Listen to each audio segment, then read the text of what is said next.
Salam aleykum, dəyərli izləyicilər və dəyərli müştərilərimiz. Deməli, mən bir məsələyə toxunmaq istəyirəm bu günlərin bu tikinti ilə bağlı ki, hamıya agah olsun. Düzdür, çox ustalarımız bilir, çox evliləri bilir. Prosta sadəcə məndən soruşurlar ki, hansı formada olmalıdır. İndi onun izahını eləyəcəm inşallah.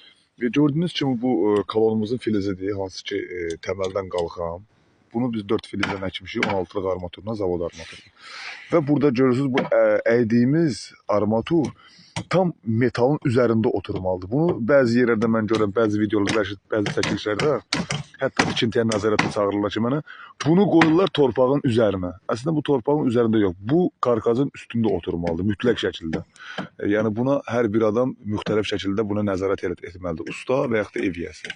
Yenə bu burs tərəfdə də eynən həminki fasonda kolon filizin üstündə oturub, horizontallı və vertikallı gələn hissədə İnşallah beton töküb son nəticəsini sizlə bölüşəcəm. Xeyirli olsun.